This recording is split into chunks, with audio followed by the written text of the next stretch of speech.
The story is about the double murder of 13-year-old Aarushi Talwar in Noida, Uttar Pradesh, India in May 2008. Aarushi's parents, both dentists, found her body in her bedroom with her throat slit, and their servant Hemraj was missing.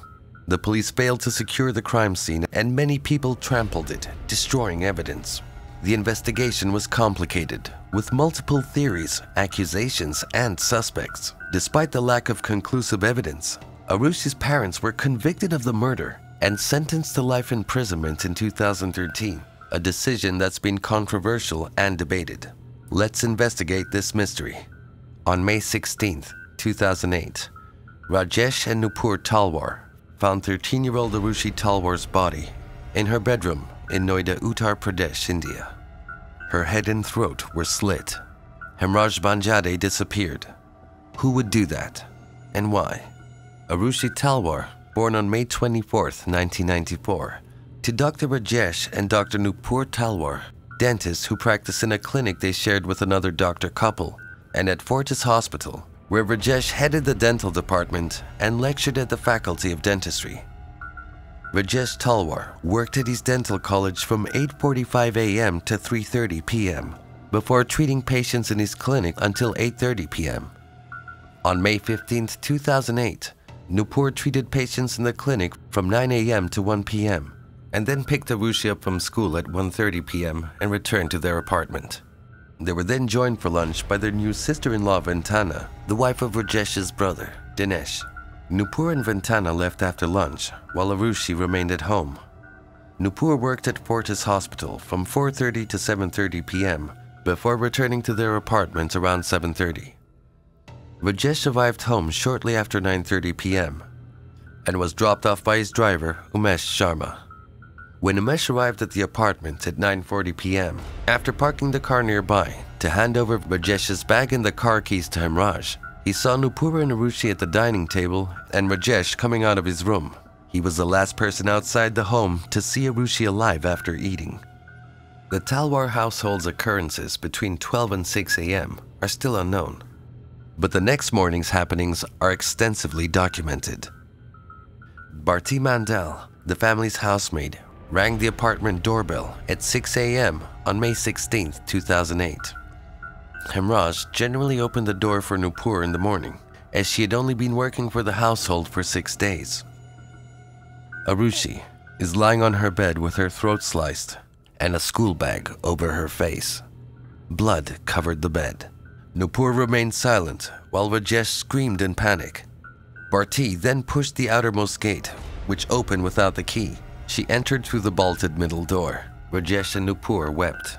Rajesh violently blamed the missing Hemraj in front of her, yelling, "Look what Hemraj has done."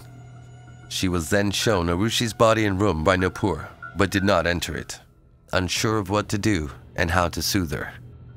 Ray Tandon, a neighbor who resided one level below the town, alerted the authorities when the Talwars called family and friends about the disaster.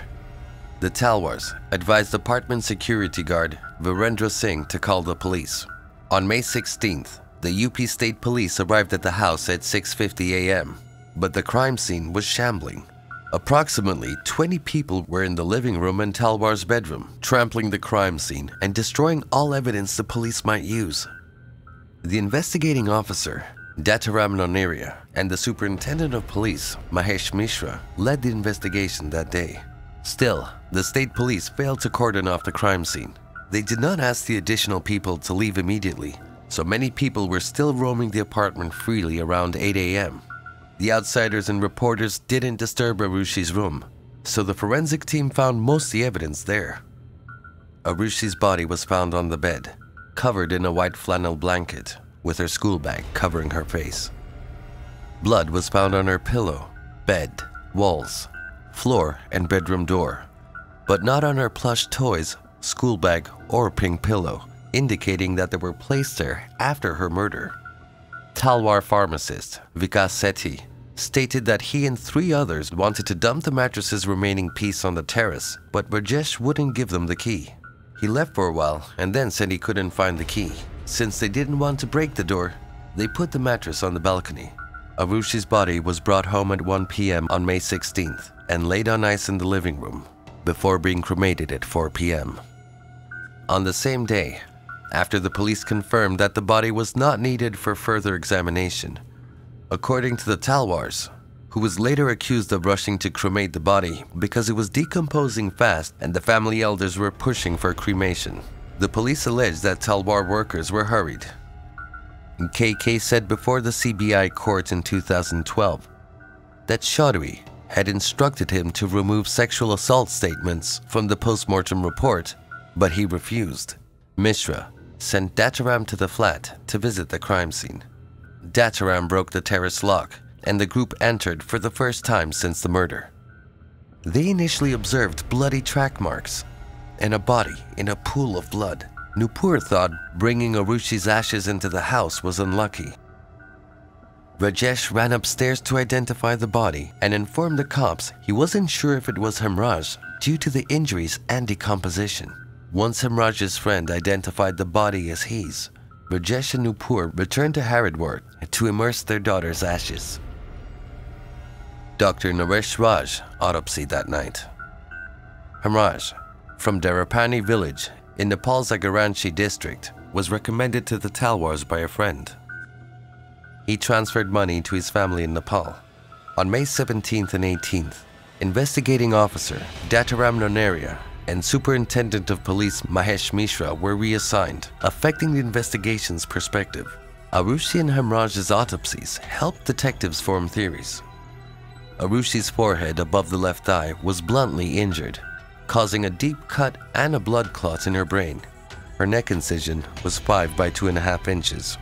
The CBI raided the Noida District Hospital and lost Arushi's original medical file, pathology records, and autopsy findings, destroying crucial data that could have identified the murderer or mutilator. In 2012, Dr. Dohre gave a different statement, saying that Arushi's privates were extraordinarily dilated but showed no signs of sexual assault.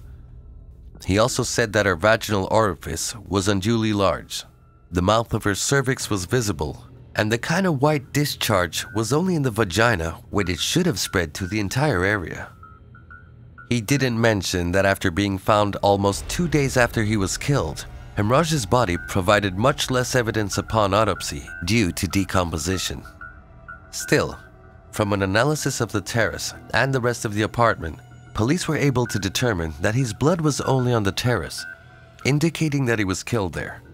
Still, even with that, the drag marks on the terrace were consistent with the body being dragged. Clue detectives fought with doors and keys. Hemraj's room was locked from the inside. The main entrance keys were in his room, and Rajesh and Nupur's bedroom had the duplicate set. Aarushi and Hemraj's blood stained the bottle, although it had no fingerprints. From the absence of uncontaminated evidence to the tampering of what was available, this case was complicated from the outset. He was released from police detention after his alibi indicated he was in Nepal at the time of the murders. Detectives began searching for new leads. Nupur was placed in a room with a female constable on May 23rd at the police line separating Rajesh and Nupur. Rajesh was arrested and sent to Dasna jail. He later claimed that the court did not allow him to make phone calls and that the police threatened him into signing a confession on the way to jail since it was Friday and he could not ask for release until Monday. After this public opinion blunder, he said the authorities again threatened to make him sign the confession while he was in detention. Friends shunned them. The Indian Dental Association and former patients feel Rajesh is innocent, yet Fortis Hospital terminated him as dentistry director. Talwar's character assassination shocked Arushi's friends and family. Narcotic tests put individuals in a semi-conscious condition, making lying harder, but they're unreliable and not admissible in court. The CBI investigated Tatarai's buddy Rajkumar, the Jirani's domestic assistant, between June 23rd and June 26th, after he mentioned a second murderer in his narco test. Rajkumar was detained on June 27th, and Vijay Mandel, another Tatarai buddy, was named a suspect on June 30th. Mandel was the driving force behind Dom. Rajkumar confessed after a second narco analysis test. That day, Vijay Mandel, already under investigation, was detained. In a news briefing, lead investigator Arun Kumar said that the crime was still unresolved, although Tatarai, Rajkumar, and Mandel were the major suspects based on the narco tests. But the tests alone were not enough, he added. Tatarai gave 3 stories from the men's statements. Nilab Kishore questioned the Talwars again at his Dehradun office on May 18th-19th, 2010. The pioneer stated on July 21st that Rajesh honor-killed Aarushi. Rajesh urged the court to stop the print media from publishing unethical and deceptive material. On December 29th, 2010, the CBI filed a closure report recommending that the case be closed due to insufficient evidence, but naming Rajesh as the sole suspect, stating that the parents were the only ones who had a reason and the ability to clean up the crime scene. They also cleared Tatarai, Rajkumar, and Mandel. The Talwars petitioned Ghaziabad magistrate Priti Singh to reopen the case with Rajesh as the lone suspect in January 2011, but she denied their request. On February 9th, she charted the closure report and summoned Rajesh and Nupur to court as suspects. The Talwars appealed to the Allahabad High Court and Supreme Court against summons and prescription. The parents were accused of deleting evidence, deceiving investigators, and filing false court applications. The special CBI court convicted Rajesh and Nupur Talwar of murder and other offenses on November 25, 2013. The 2 murderers received life sentences on November 26, 2013. The Talwar family called the verdict a travesty. What are your thoughts on this case? Let us know in the comment section below. If you enjoyed this video, please give it a like and subscribe to the channel before leaving. Thanks for watching, and we'll see you in the next one.